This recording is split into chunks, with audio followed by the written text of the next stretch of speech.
You're riding shotgun, the blue lights flash behind you, and the driver's hands start shaking. Do you know what you can and can't do? A lot of passengers make one massive mistake in the first 30 seconds of a traffic stop accounts, and it can turn a simple ticket into handcuffs. By the time this video is over, you'll know exactly how to protect yourself without giving the officer something to use against you. There's a myth I hear in my practice all the time, and it goes like this. If you're just the passenger, you have no rights during a traffic stop. The cops can do whatever they want to you, search your pockets, your backpack, question you until you crack. I've sat across the table from too many people who believed that myth, and they paid for it with a charge that could have been avoided. The truth is very different. And once you see how the law actually treats a passenger, you'll never look at a traffic stop the same way again. Let me take you into a real-world stop, the kind I've seen play out on body cam footage more times than I can count. It's a little after 11 on a Thursday night. The dash cam in the cruiser shows a 4-door sedan on a 2-lane road, pulled onto the shoulder with its hazards blinking. The officer's reason for the stop is a license plate light that's out. That's it. Inside the car, the driver is nervous, but the person I want you to watch is the passenger. We'll call him Marcus. He's 22, coming home from a late shift, just a guy catching a ride. The body cam on the officer's chest captures the walk-up.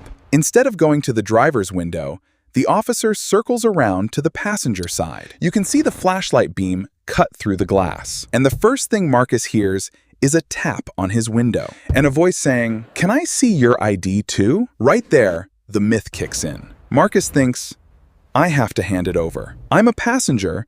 I don't get a say. He digs out his wallet. But here's what the Supreme Court actually said.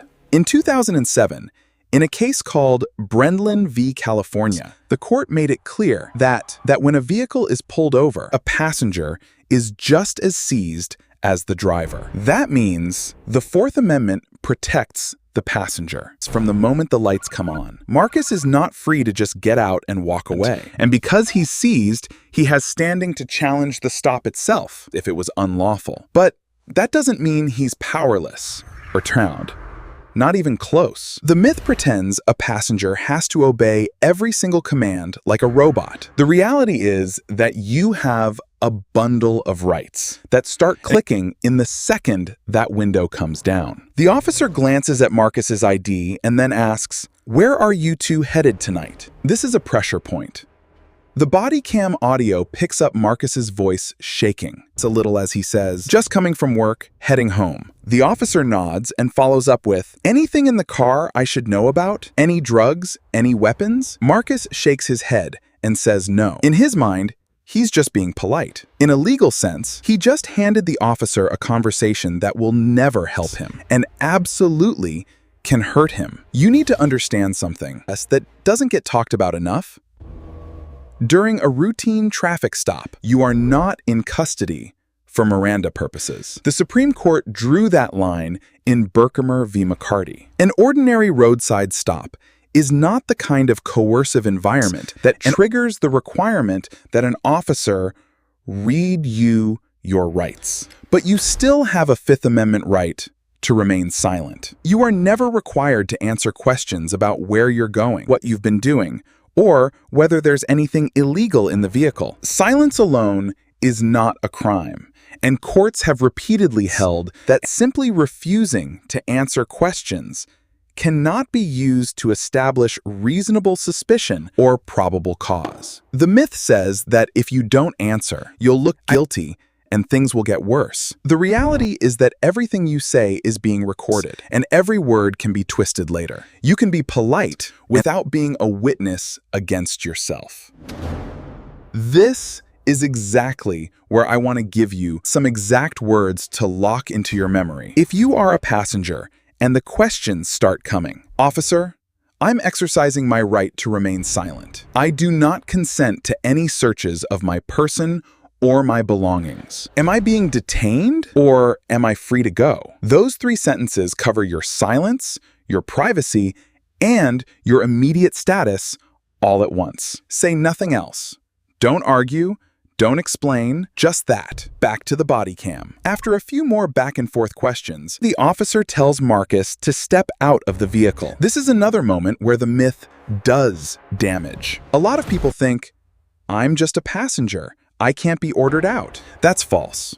The Supreme Court ruled in Maryland v. Wilson back in 1997 that an officer can, as a matter of officer safety, order a passenger out of a car during a lawful traffic stop, even without any suspicion that the passenger is dangerous. The logic is simple. A passenger in a stopped car is in a position that can be risky for the officer. So when the officer says, "Step out," you have to comply. You can verbally assert your rights, but physically resisting a lawful order to exit the vehicle will get you into deep trouble fast. But here's where the myth often crumbles in the other direction. People assume that once you're out, the officer can automatically put hands on you. Watch what happens next on the body cam. Marcus steps out, standing near the rear passenger door. The officer, without a word, starts to pat down his waistband and pockets. This is a frisk, and it is not automatic. Under Arizona v. Johnson, decided in 2009, an officer may pat down a passenger during a traffic stop only if the officer has reasonable suspicion that the passenger is armed and dangerous. A hunch is not enough. Nervousness, standing on a dark road at night, looking away her house. Those facts alone don't get you to reasonable suspicion. If the officer has no specific, articulable facts pointing to a weapon, that frisk is unconstitutional. The body cam footage I'm imagining shows no furtive movements, no bulge in the waistband, no tip from dispatch. The officer just goes for it. The problem for the officer is that if this turns into a case, the frisk will get challenged, and whatever is found could get tossed under the exclusionary rule. But in the moment, Darian does not know that, and here's where the myth makes him freeze. He thinks, I can't say no to a pat-down. You absolutely can refuse consent. Again, you don't physically resist, but you can speak. If the officer moves to frisk you without your consent and without stating a basis, you look directly at the body cam if it's there and you say, I do not consent to this search. It might not stop the officer right then, but it builds the record for your lawyer to tear that search apart later. A lot of suppression motions are won because a passenger made the record crystal clear. Now let's move to what might be the most common trap, the passenger's stuff. After the pat-down, the officer shines his flashlight through the rear window and spots Marcus's backpack on the back seat. He asks, whose bag is this? Does anyone recognize it? Is that your bag? Mind if I take a look inside? The driver, already nervous, says, yeah, go ahead, I've got nothing to hide. The myth tells you that if the driver consents, the bag is fair game. The reality is much more protective of the passenger. A driver's consent to search the car generally does not automatically extend to a closed container that clearly belongs to a passenger, especially when that passenger is present and objecting. The Fourth Amendment protects your expectation of privacy in your own belongings. If the officer asks to search your bag, your closed purse, your jacket in the back seat, you have every right to say no. You don't need the driver's permission, and you don't need to be rude. I do not consent to any search of my bag. If the officer has probable cause to search the vehicle, say, the smell of marijuana coming from the car, the automobile exception might allow a warrantless search that reaches containers capable of holding contraband. But absent that, your refusal matters. The myth wants you to believe that refusing makes you look guilty. The law says that a refusal to consent cannot be used as probable cause, and officers know it. In fact, in many of the stops I review, the officer backs off, the moment a passenger calmly asserts their right because they realize they're dealing with someone who won't give them a free pass. You can see this exact pivot in the body cam. When Marcus finally finds his voice and says, "Officer, I don't consent to any search of my bag," the flashlight pauses. There's a beat of silence. The officer says, "Fair enough," and turns his attention back to the driver's paperwork. No handcuffs, no arrest, no escalation.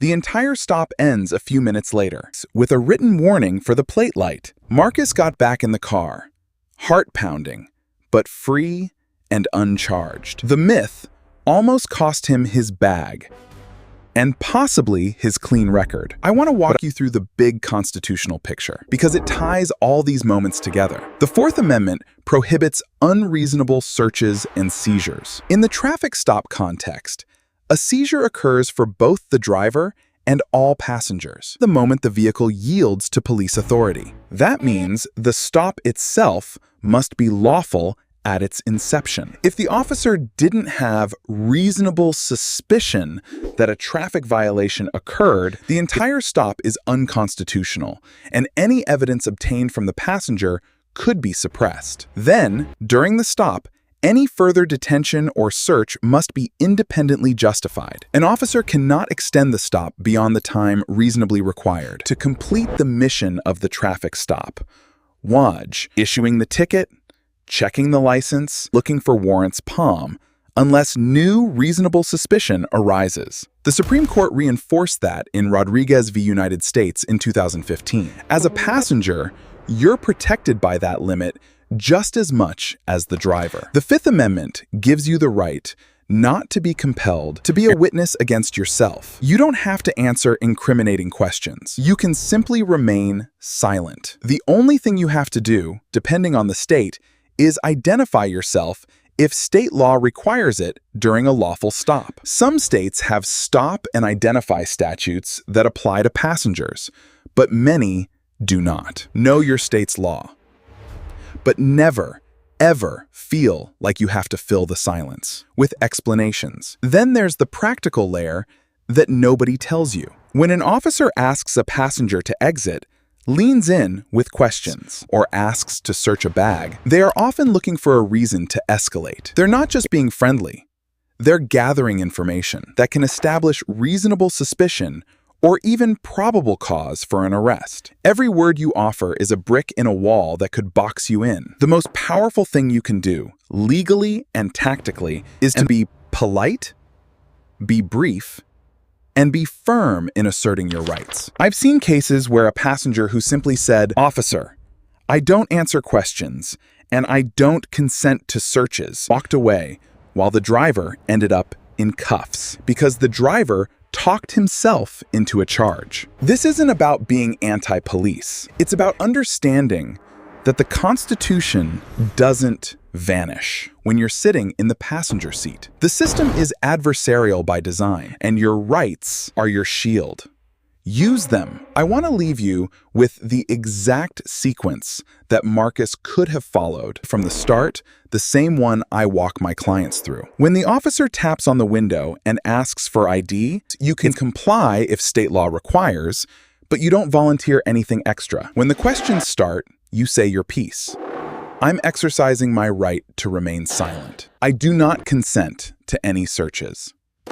Am I free to go, or am I being detained? When you're ordered out, you step out calmly, keeping your hands visible, but you don't consent to a frisk. You say it clearly, "I do not consent to this search." And if they ask about your belongings, just stay calm. You repeat the refusal, then you wait. You let the officer do their job, while you quietly protect your record. Remember, Brenlin v. California gave you standing. Maryland v. Wilson lets them order you out, but it doesn't let them turn your pockets inside out without more. Arizona v. Johnson says a frisk needs reasonable suspicion, not a whim. And the Fifth Amendment is your mute button. Use it. The myth that passengers have no rights is exactly that, a myth. Now you know the reality.